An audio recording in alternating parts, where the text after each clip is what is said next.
Not to make a sharp turn in a grand tale, but I got the eye fixed up. As Vladimir was telling me that he has repaired the eye, a machine that helps Constellation find more artifacts, I had no idea that the next couple of hours would stick with me and still have me thinking about it long after.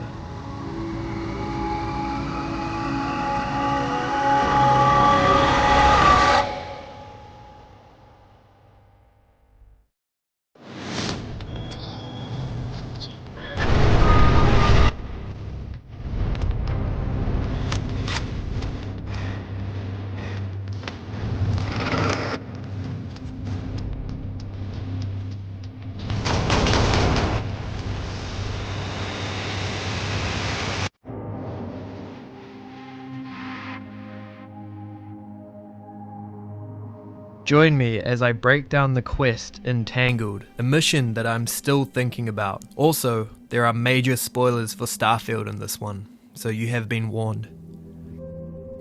I am notified that I need to upgrade my grav drive for my ship, so I do as such.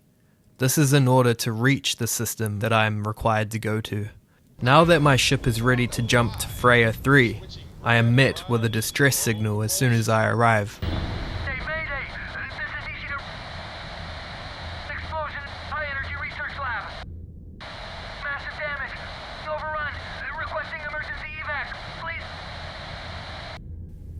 I proceed to land on this luscious planet and race over to an elevated research lab.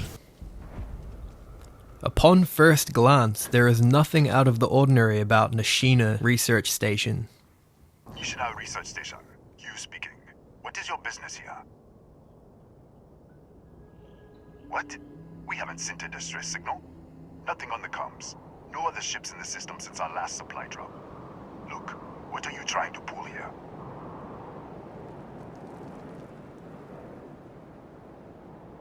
Really? The High Energy Research Lab? Alright. I don't know what's going on here, but you should talk with the director. What's inside? Stay with me, and don't make any sudden moves. I'll get the door. Welcome to Nashina. I am met by a character named Ethan, who almost immediately changes the security level of the facility as a result of me entering. Attention all.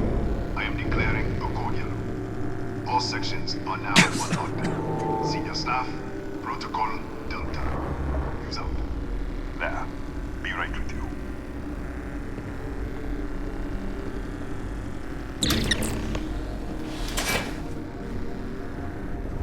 Ethan Hughes, Chief of Security. If you'll follow me, I'll show you to the director. We'll take the back way up. Ethan begins to escort me to the facility's director when this happens.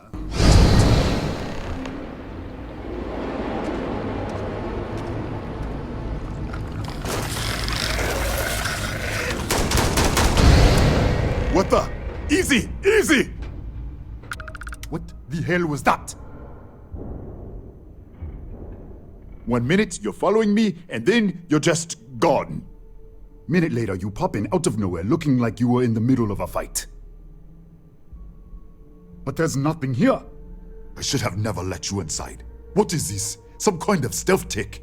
Who are you working for? Look, I don't know what's going on. Let's get you to the director. Maybe she can figure this out. Understandably, Ethan is freaked out. He starts to run.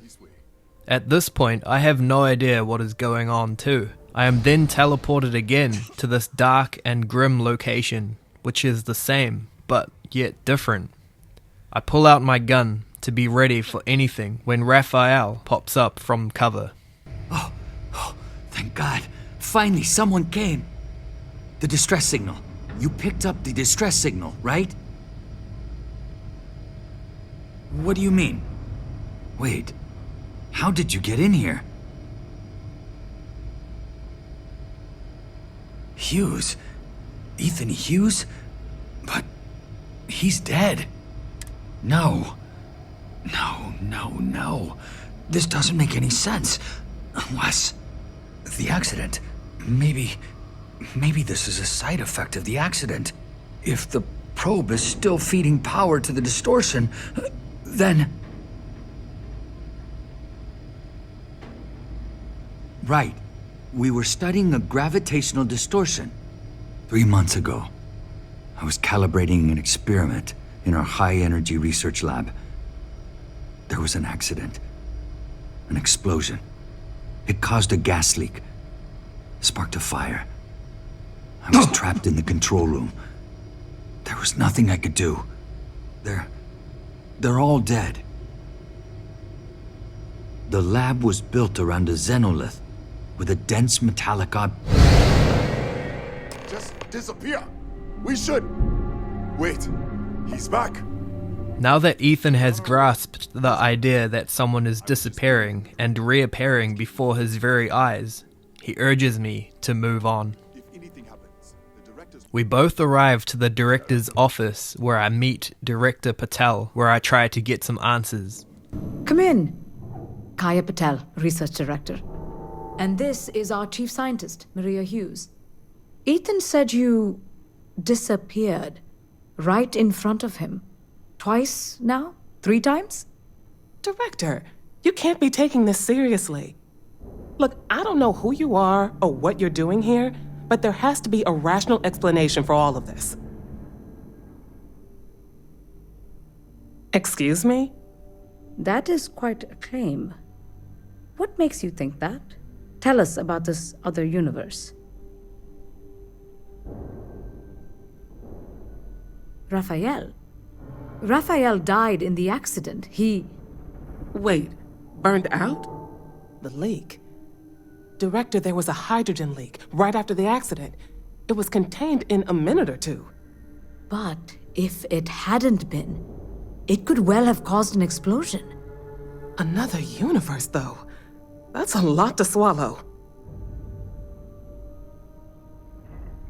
An artifact? You mean the source of the distortion? You know something about it?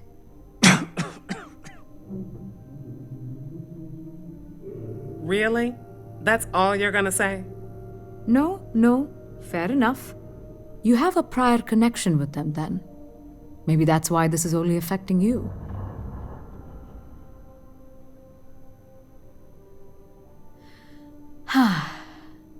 This facility and the research level 2 kilometers beneath us were built to study a gravitational distortion, this artifact and the field it creates. 3 months ago, our chief engineer, Raphael, was calibrating an experimental probe when something went wrong. We still don't know what happened. There was a series of explosions, and somehow it's still running.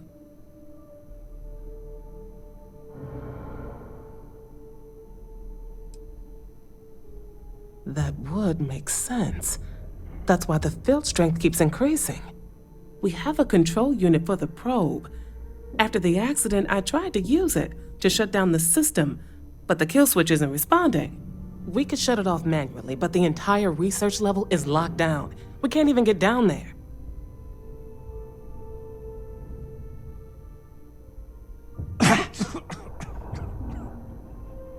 How?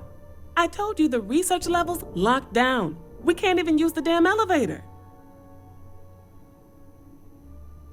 What? Clever. In this other universe, Raphael survived. He made it back from the lab, so clearly his elevator works.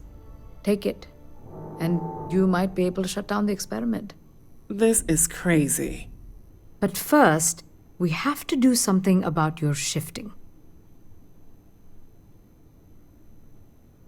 We can't shut down the probe, but we might be able to adjust some of the other parameters. It's risky. We don't know what we're dealing with, but... All right. It's worth a try. Then it sounds... Director Patel and Maria have gotten used to the idea that I'm transporting between dimensions, although with some skepticism. The 3 of us have made a plan to calibrate some instrumentation so I can somehow control when I will shift dimensions. I am teleported to this alternate reality yet again. This is where the reality of what is going on really kicks in. I see Director Patel. Someone I was just speaking to a minute ago, sitting at her desk, although now she's gone. This is her final resting place, the place where she was when the explosion happened. I see alien eggs that have been hatched, and burnt surroundings, a stark contrast to the vibrant and clean research facility of the other dimension. I press on. I fight my way through some more creatures to find Raphael again.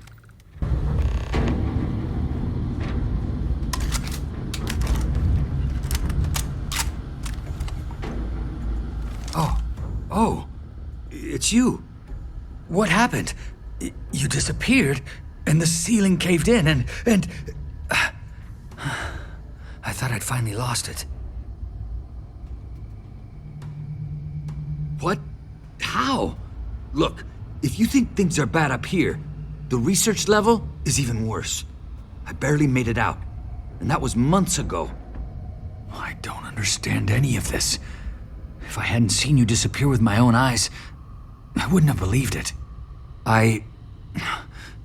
Okay. You're my ticket out of here. We'll do this your way. We can get out through the pantry.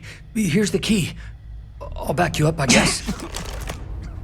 I unlock the pantry door with the key that Raphael gave me.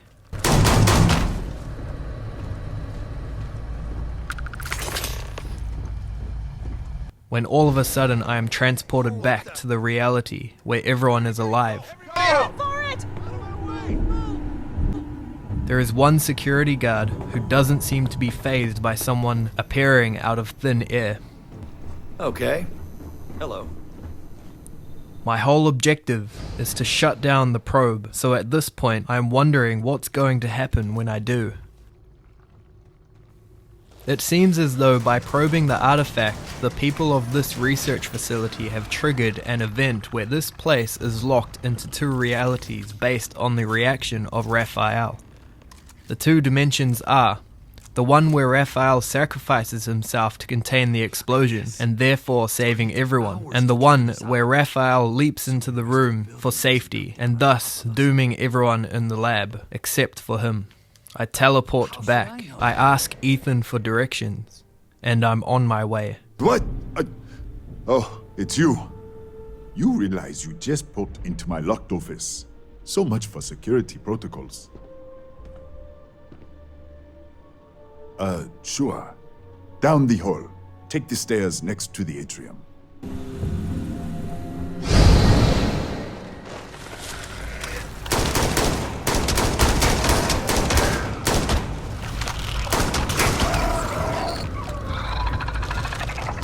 The graphics in Starfield are so good.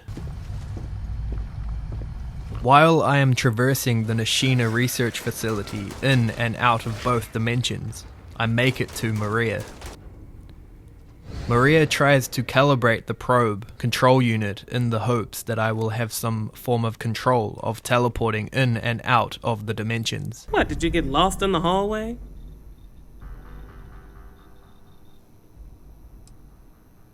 Alright, this is the probe control unit. Most of these controls aren't responding. I'm going to very carefully adjust the settings I can. There's no way to tell what's about to happen. Pay attention and be ready for anything. I'll begin by adjusting the energy feed of the electron beam array. We're at 93 teravolts.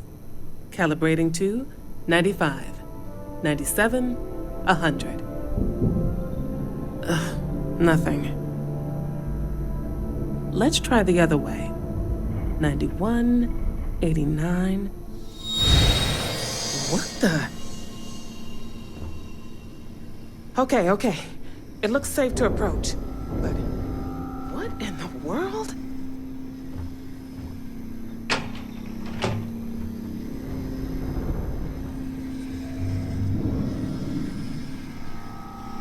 It's a microdistortion.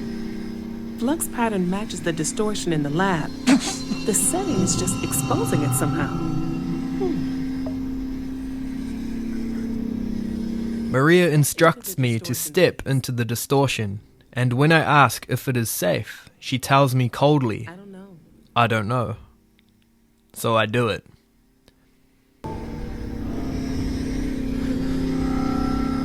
Nothing. There's a slight pattern change, some kind of resonance. All right, stay there. Let me turn the feedback up for a moment. Calibrating to 90, 91.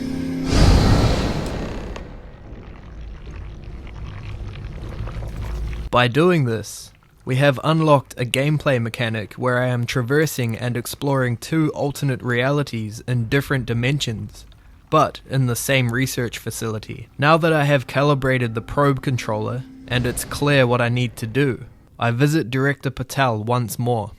Well then, all set? If you need supplies, I've asked Dr. Barakova to take care of you. It's the least I can do after everything we've put you through. Before you go, there is one other thing we should discuss. If this experiment is the cause of your shifting, when you shut it down, the shifting will stop. What happens then? To you and to us.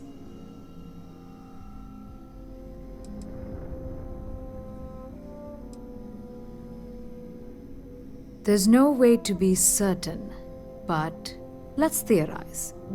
Nishina is a closed system, two potential states held in tension. When you shut down the experiment, that tension will resolve. You are the outside observer in the system. Whichever reality you are in at that moment is what will become real. For you and your universe, at least. The question is, which will you choose?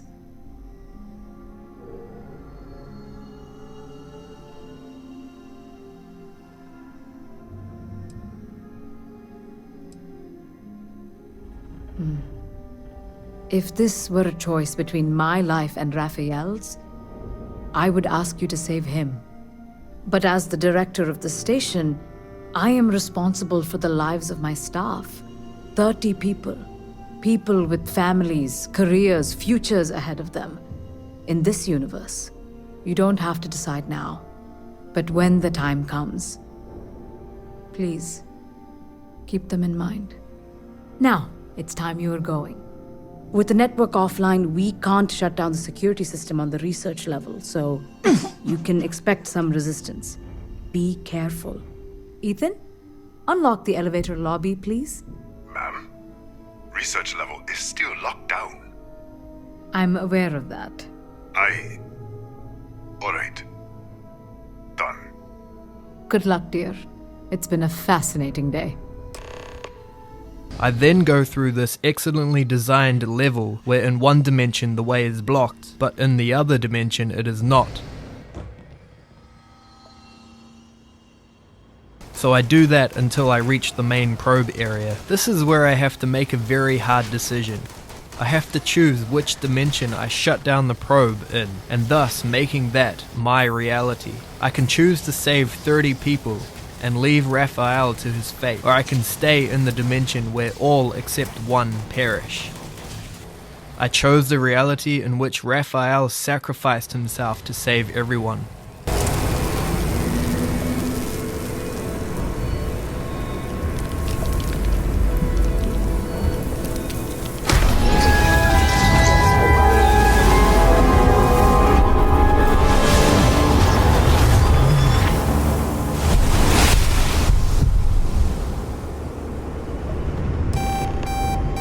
This quest caught me by surprise, as I was not expecting such a huge leap forward in storytelling and level design from Bethesda.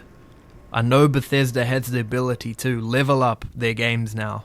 I loved seeing and experiencing what they are capable of as I was fully immersed in this unexpectedly great level. As I was playing, I caught myself being brought back to when I was a kid, where I was trapped in Oblivion, trying to close the hellscape portals. I had a very similar feeling playing this level that I had not felt since the first time I played Oblivion. This also reminded me of that epic mission in Titanfall 2, where you are jumping between two different time periods in the same area. I went into this level thinking it was going to be another smash and grab. However, it was masterfully set up and executed by Bethesda, thus had me feeling a bit existential in a good way. This is why we play games, to be transported to another universe, and it is amazing how this art form can make you think about existence as a whole and trigger an emotional response. It is both creepy and epic to think Raphael is still in the other reality trying to escape the exploded research facility. What would you have done in my shoes? Let me know in the comments. Thanks for watching my video, and I hope you have a great day.